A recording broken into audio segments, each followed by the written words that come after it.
Self-help versus real life. That's what I think when I read a really good book or I listen to a really good podcast.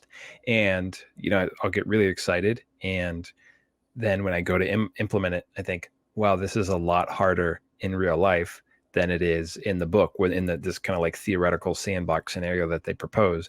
And so Justin and I have come up with this idea where we want to practice implementing our ideas with you, because if we don't practice these things in an intentional way, looking at how we do, then we're not going to get better. And so welcome to this episode. We think you're going to love it.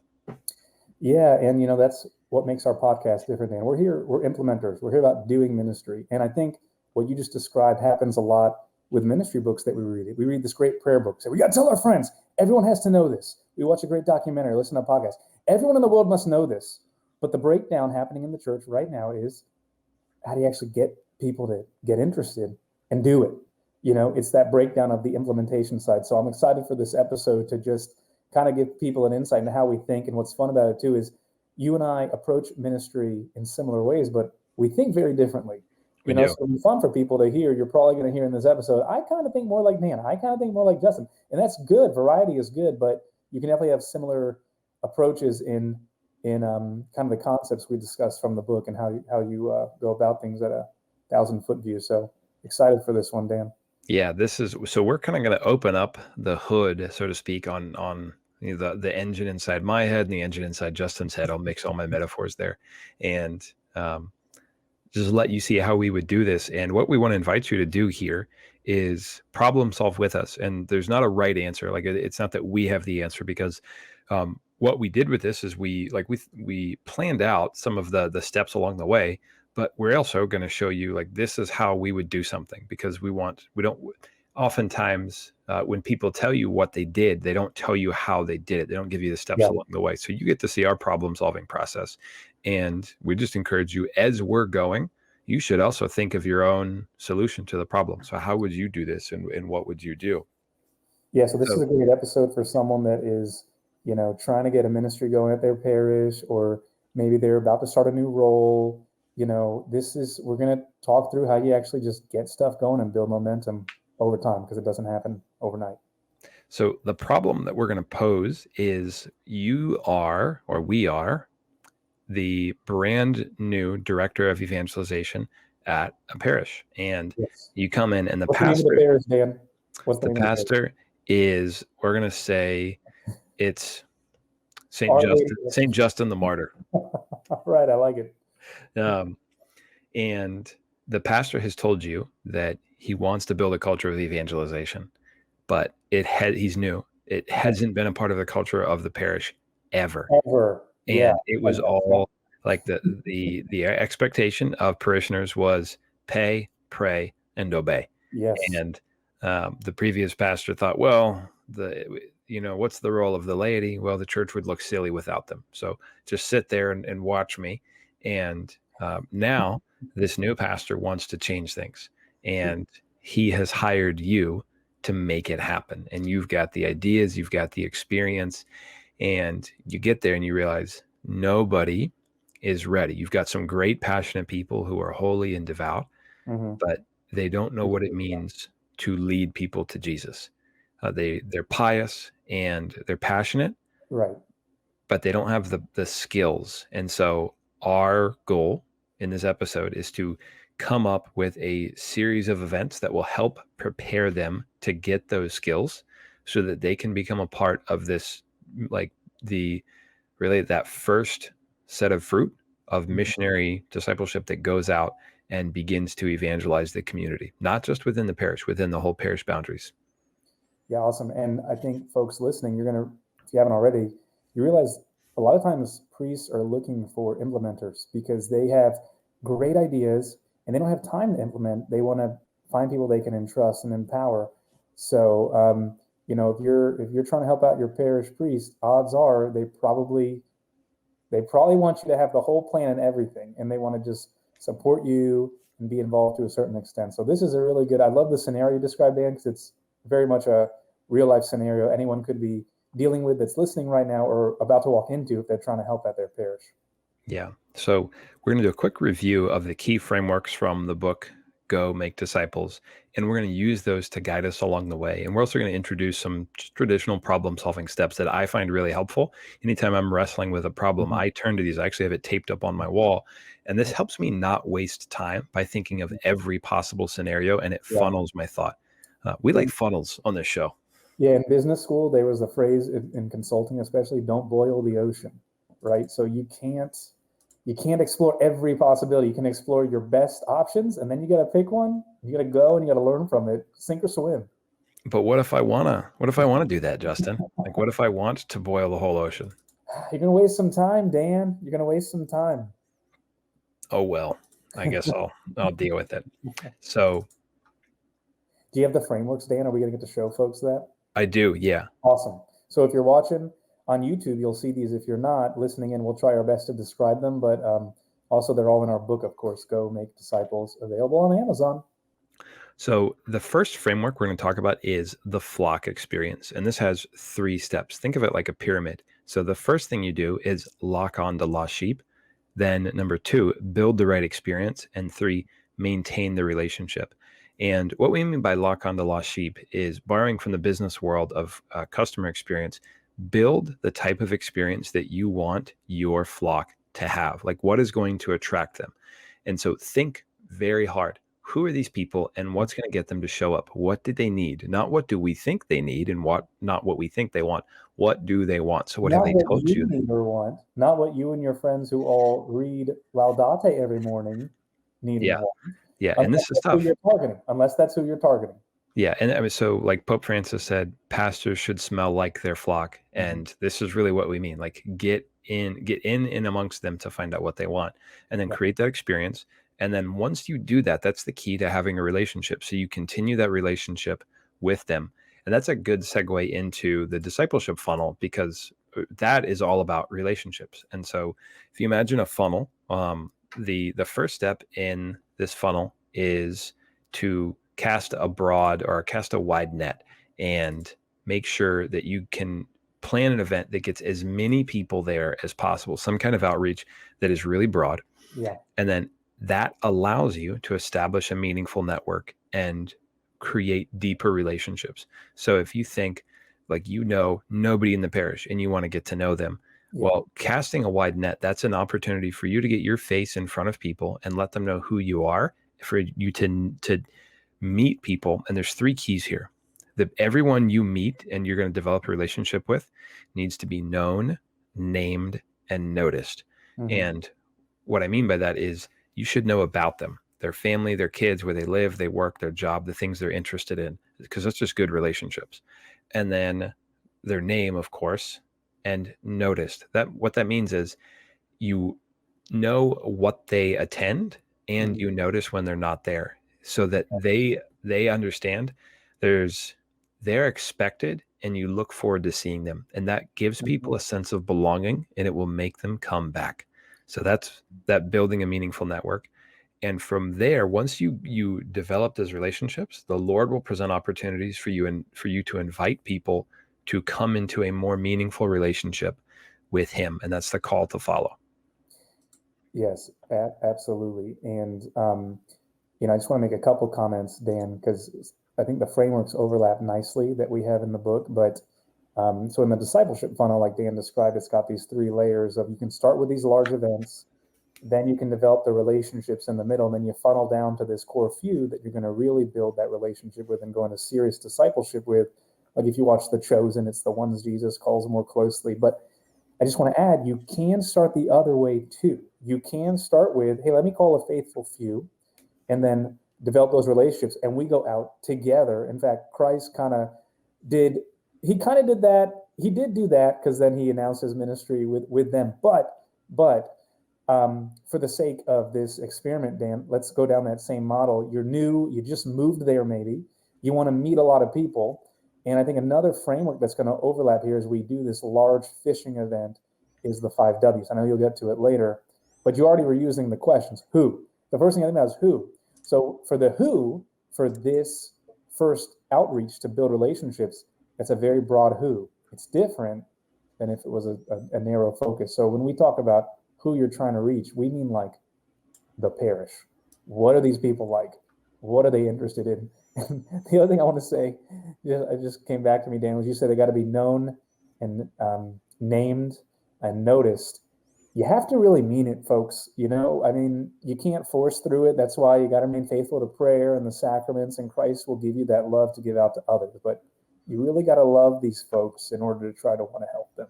Yeah. No fake, you can't fake it till you make it. Really. Yeah. So the 5 W's that we're talking about is whether they are, who are you trying to serve? Mm-hmm. What would interest them? Where can you reach them? When? And then ultimately, why? And you never want to lose track of your why, because then you go way off course and you end up doing stuff for the wrong reasons.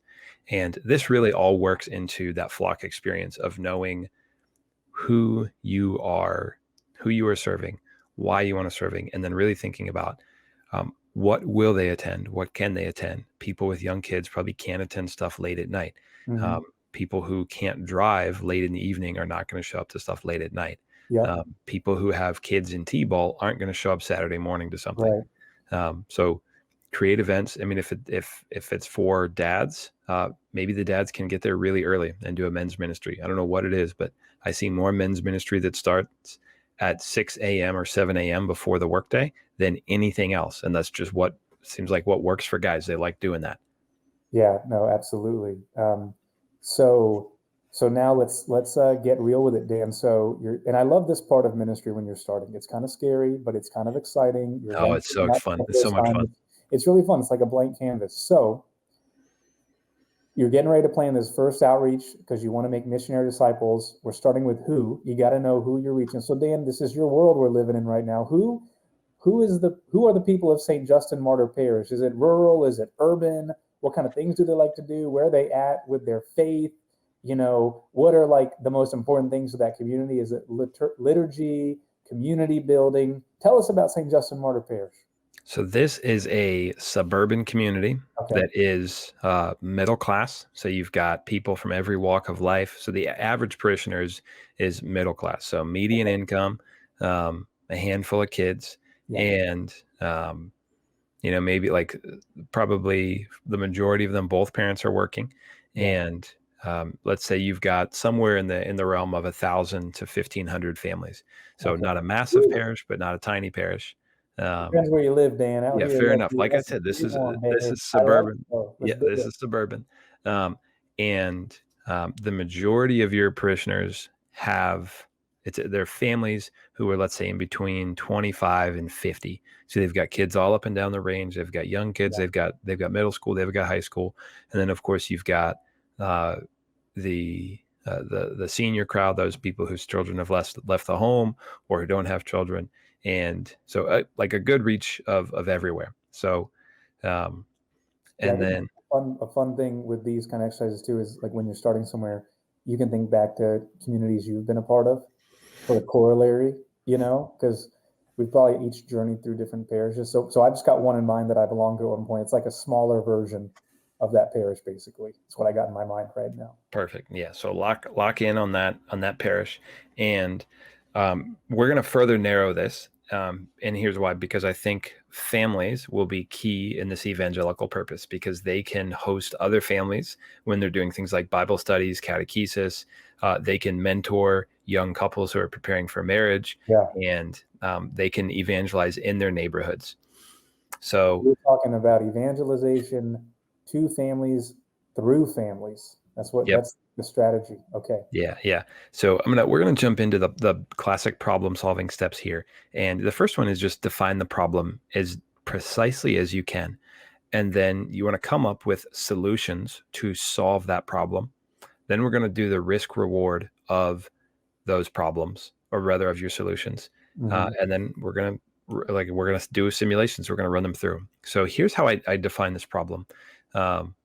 We need to form people to open up their homes and families as domestic churches, missionary outposts of the parish. We don't have any couples who are prepared, so we need to identify couples who are interested, offer them friendship, community, and formation, and then invite them to become missionary disciples. So with our 5 W's, we know our who, and now let's think of our when and our are where.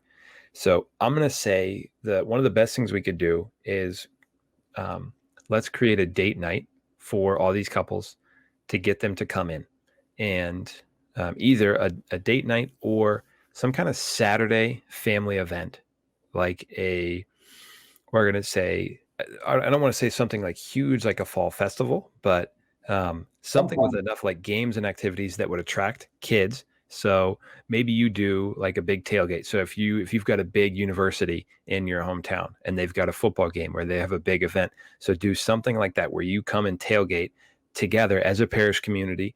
And then once, like, so you do that, let's say from 9 to 12, and then say, okay, if you want to watch in the parish hall, great. If not, go back to your homes and watch it and check it out.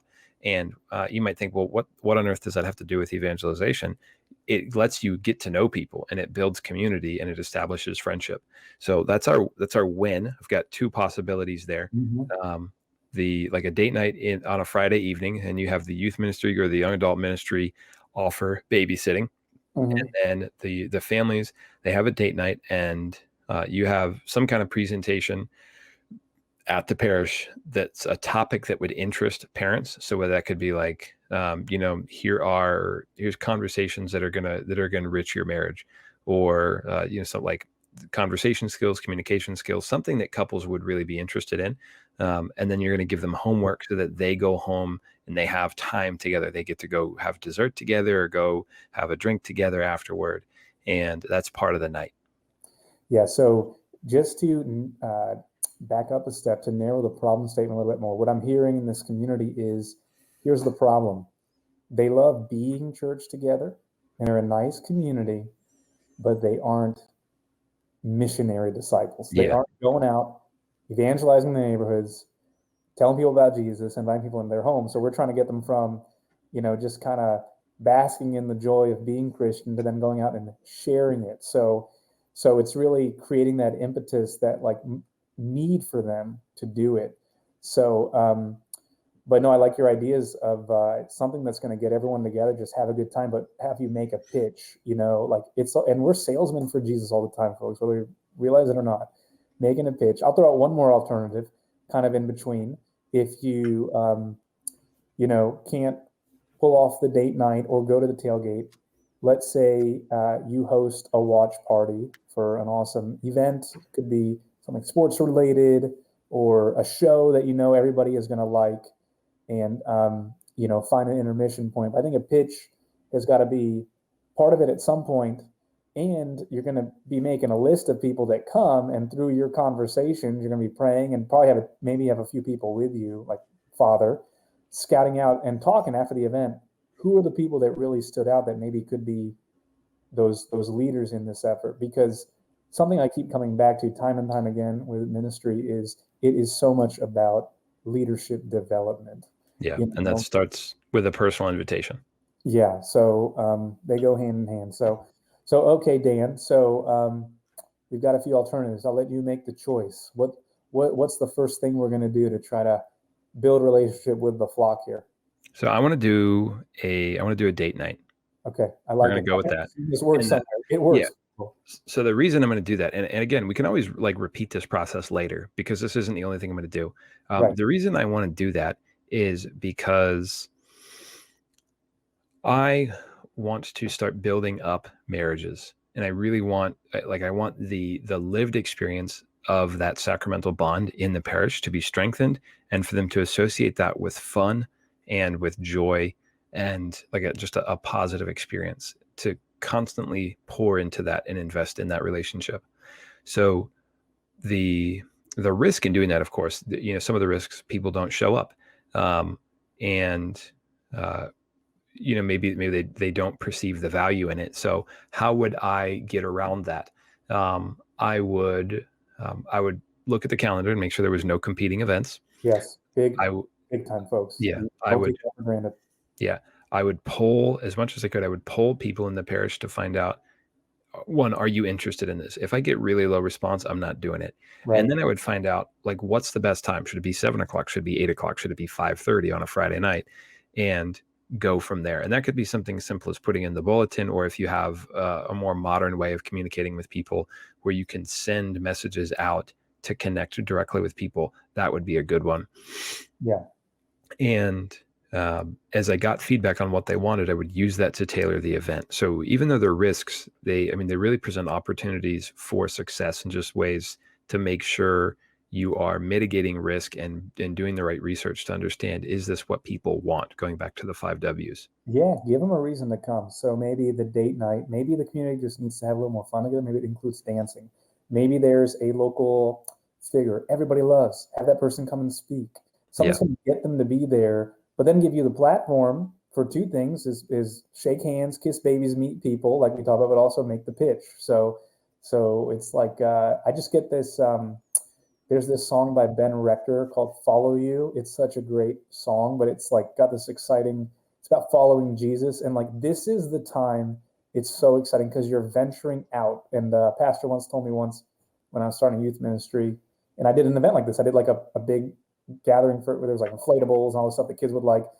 And then we had the pitch moment, and we had everyone come in the gym. It was crowded, and then the priest, right before he got the mic, he's like, "A sower went out to sow." That's what you're doing at this moment. You are seeing where the seed falls.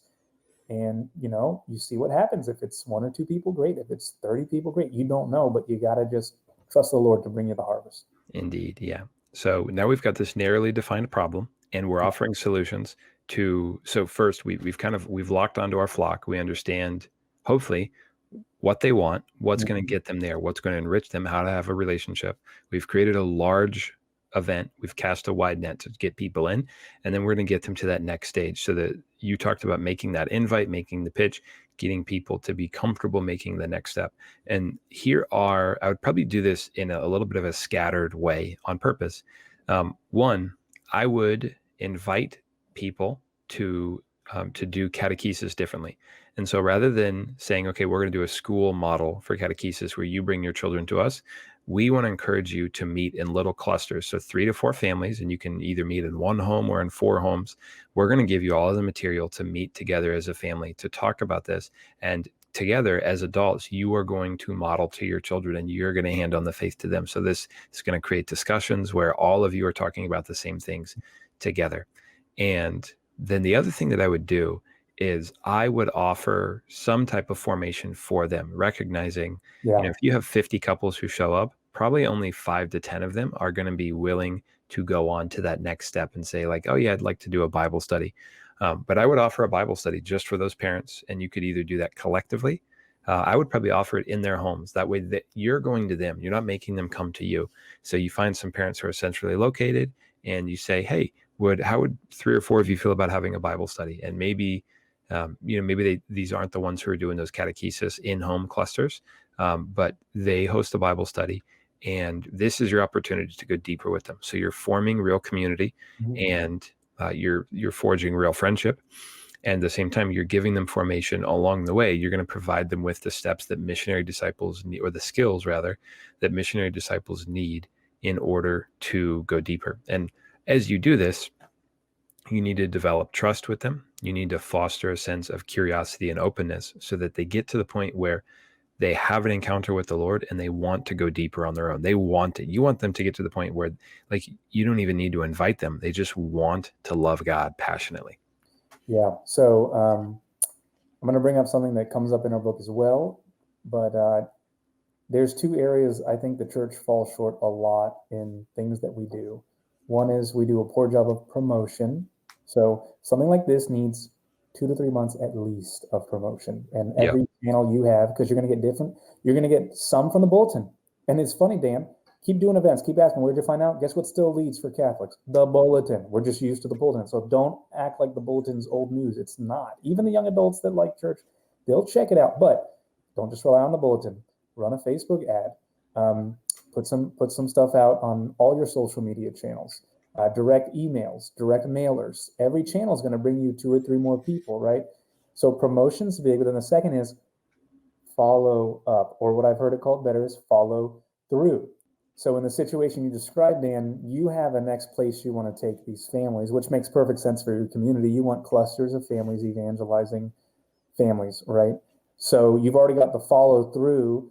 And I think though you want to have it even planned so much as, okay, how am I going to know who's interested after this event? It'll be the face-to-face conversations. You might have an interest response card they do at the event. And then when and how am I contacting them after this event, those that want to be leaders, and what am I inviting them to? But you've already thought through a lot of that, clearly. You're basically inviting people to your pitch is to be a part of or help start these cluster groups. And for those that want to go even deeper, here's additional formation. And that's really going to show you who are the real serious folks too that you can have a lot of fun with down the road. So there's multi-layers going on, and I like it because it's also what the church has always been talking about. People are starting to do it more and more. But guys, we got to be faithful to this. The GDC, the General Director for Catechesis, says we need to go after mom and dad. Mom and dad are smart people. If they're on fire for the faith, they're going to figure out how to pass it on to their kids. So go after mom and dad. Go after them. Far more effective for mom and dad to fall in love with the Lord and share that with their children than to try to do that when mom and dad are apathetic or ambivalent towards the faith. And a word on, so you brought up communicating with them and following through. I would make your event free if you can afford it. Oh, yeah, definitely. But if not, a nominal fee, because sometimes people actually perceive more value in something they pay for. And user good sometimes. Yeah, use a registration system like any of the websites where people just give you their email address and their contact so that you can follow up. That way and you can over time see, well, who showed up at this and what are they doing and how much interest do they show? Well, the truth is too, Dan, I think, at least for me, if we're not always inviting and empowering others, inviting and empowering parents, we're starting to make it more and more about ourselves and our charisma and our personality. And no one is cool enough to keep that many people engaged. There's no one cool enough that are going to keep thousands of families engaged in the faith, right? We have to constantly be inviting people to discover the Lord on their own because he's the only one. He's the only one. So just keep bringing people more and more and keep sharing leadership more and more as you go.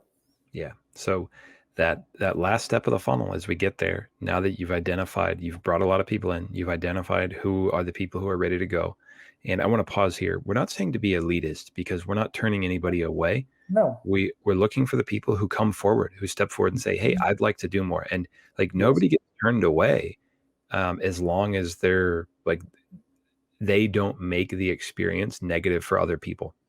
That's a great point because you might have that sometimes. I've had that, and you have to ask some people to step away sometimes from something. But to what you were saying, Dan, guaranteed you will be surprised by who ends up rising up. Happens to me time and time Absolutely. again. Yeah, because people. The Lord calls who he wills. So once you know who those people are, you can maintain a meaningful network of relationships. Then you ask people to go deeper. And if you don't yet feel ready, so we're like, this is the theoretical you who's leading this parish evangelization effort in concert with the pastor. If you don't feel ready to form people as disciples, send us an email at beingandmakingdisciples@gmail.com so that we can talk you through how you could become ready to lead people to this point. Because what eventually people needs to get the conviction that it is 100% their job to lead people to Jesus. Yeah, no one else can do it. Yeah, because that's what Jesus asked us to do. And that's like, it's a thing. Yeah, I think that's part of what you're saying is part of the pitch you would make at that event, because it's like, somehow in the right tone and right way saying, the people you love okay, so here's maybe the pitch, because the community described, they love being at the church. We have such a great community here at St. Justin Martyr, right? I mean, we love the Lord. We're friends, sincere friends. We help each other. We serve each other. We serve the poor in the area. What about all the family and friends right now in your mind that aren't a part of this, that you wish were at Mass? No one is going to go get them but you. Yeah. You're the only one. That's why we're inviting you to, but bam, that's marketing. I mean, that's sales, selling for Jesus. You got to know what's going to wake them up inside, Yeah. So let's look at some of the risks and rewards of the way we want to do this. So risk and reward of the clusters of family catechesis and those in-home Bible studies. Of course, one risk is the people who come forward aren't well formed and they could contribute to poor formation of others. And I think you can get around that in a couple ways. If time allows, you meet with those parents ahead of time. to go over the lesson with them and let them know some of the points that might get a little sticky. Yeah. And you just ask them, say, if you disagree with the church on anything, I understand that. What we ask is that when you're having conversations with people in your home about the faith, that you don't present your opinion on as the official church teaching, and you can just keep that to yourself and say, okay, here's what the church teaches on this. And if that's a hard thing for you, then just allow somebody else to talk on that. Then of course, you have the risk that people don't show up and they just decide not to do it. And that's a risk we face with anything. Anything. And yeah, so just do it. Just get over, you got to just, if you're going to be in ministry, you just got to get over that. I've had Yep. so many times where, you get nervous before 5 minutes before, is anyone going to come? You just got to get past that. And if a lot don't come, you learn from it and you improve. And, another way to mitigate what you shared too, Dan, is say you don't get a lot of well-formed people. It's okay to start smaller, and maybe you only have 2 or 3 well-formed couples. Just start with them and grow it, because you got to have a vision of, you're going to be in this for a few years. You're not going to be doing this for 6 months. Yeah.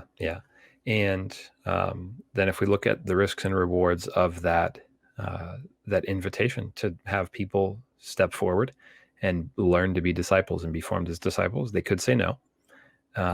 But to me, that's one of the few risks, but it's a necessary one, because it's a component of it. Now, of course, you're risking your time, and you're saying with your time, I think this is more important than something else. And I understand that risk, but I also believe this is what the church has asked us to do. The church exists to evangelize. That's from Paul VI, Evangelii Nunciandi. Mm-hmm. And that's the last words of Jesus, go and make disciples. And I had a good conversation with a friend recently who was talking about all the things that he's busy with in ministry. And I asked him a tough question. I said, are all of these things essential? And he said, yes. I said, if you didn't, let's say you didn't meet with these people who called you and said, I really need to meet with someone right now. How many of them would go to hell if you didn't meet with them? I mean, he said, not many of them. Yeah. And I don't say that lightly. And St. Paul, of course, took time to write letters back to his communities to address major issues. But we may have a little bit of this culture where we drop everything when somebody calls and says, hey, I need you. And I don't want to be insensitive and say we don't need to address those needs and help those people.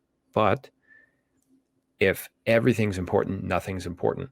And if we look up and after a year, we haven't evangelized anybody, we haven't brought anybody closer to Jesus, we haven't formed anybody to be a disciple and go bring other people to Jesus, then we are a part of the problem of disaffiliation in the church. And it's because we place things over and above the responsibility that Jesus gave us.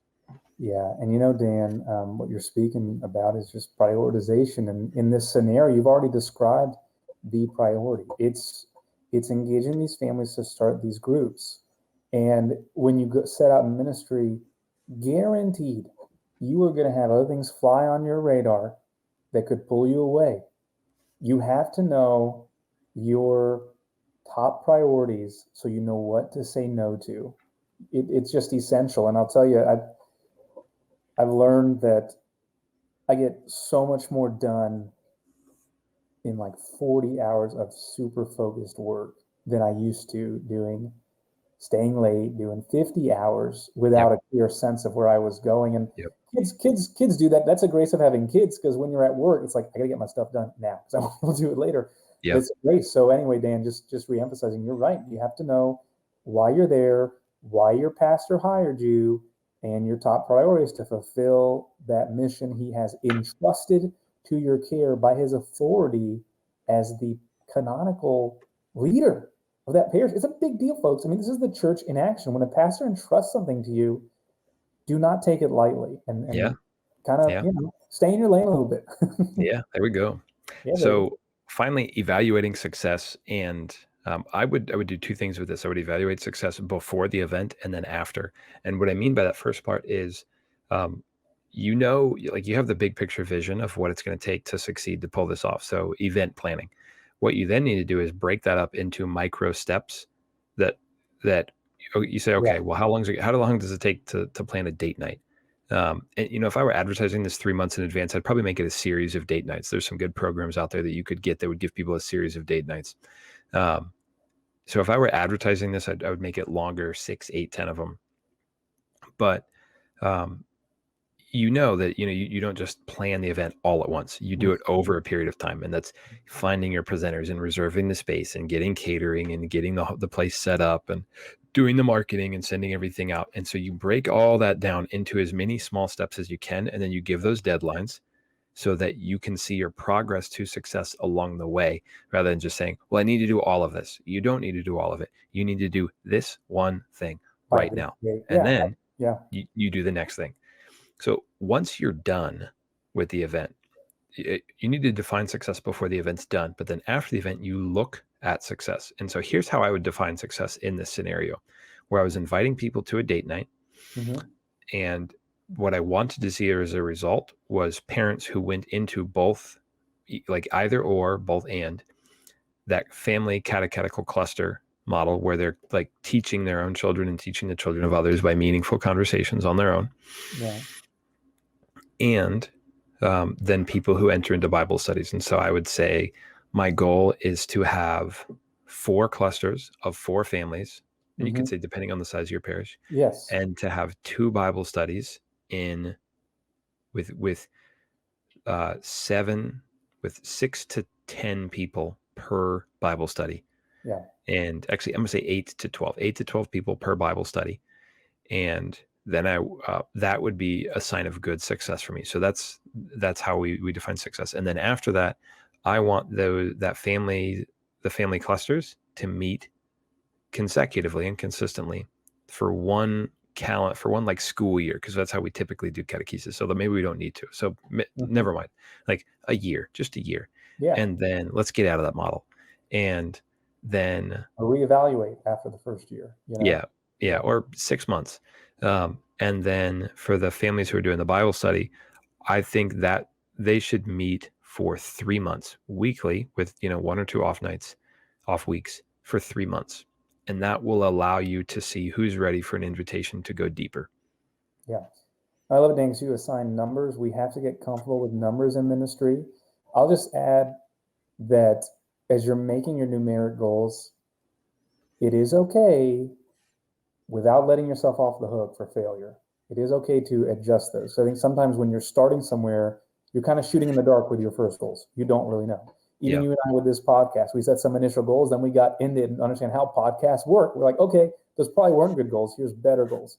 But you need to set those goals that are a stretch for you, that are a bit aggressive, but aren't going to overtax you. I think you and I even think a little differently on goals. You seem more of a person that's like, reach for the moon, you'll land, or reach for the, is it moon, you'll land among the stars, shoot for the moon, you'll land among the stars. Is that how it goes? Something like that, yeah. Now, you like the big goals, and some people, listen, it might depend on your personality. Some people are motivated by the BHOGs, the big, hairy, audacious goals, like so far reaching, like, oh man, I almost got so far. I'm the opposite kind of personality. I'm like, if I make it too far, and it'll just like deflate me if I really think it's not a realistic goal. That's why I also think it's good to do ministry in pairs. I mean, our Lord sent the disciples out in 2, but you and I complement each other well. Dan, I encourage people listening, have a buddy or at least a thought partner. That might even be your spouse. That could be your pastor, but have a thought partner and try to pair yourself. Like a lot of companies that are successful, you have Apple had the visionary and the implementer as they got started, right? Steve Jobs and his right-hand man. So for ministry, I would encourage folks, know which one you are. Are you the visionary or the implementer? And then pair yourself with the opposite of that, because you'll do a good tug and pull on the planning to get to like good, reasonable expectations. So there you go, folks. We walked through all the problem-solving steps. We defined our problem. We came up with alternatives. We evaluated the risk and reward of those. And then we talked about implementation. And really the last thing to talk about is the iterative model. And that's simple. Do something, look at how you did, and then do it again with more intentionality and a better plan. Just keep tweaking. Yeah, the iterative model is key for ministry. It's key for entrepreneurship. And that's really what a lot of ministry is. You're trying new things all the time, right? I think what happens sometimes in ministry is we're not used to using that thought process. So we get so deflated. Like we'll have like 2 great retreats, then like one that doesn't go as well. And we think, the retreats are done.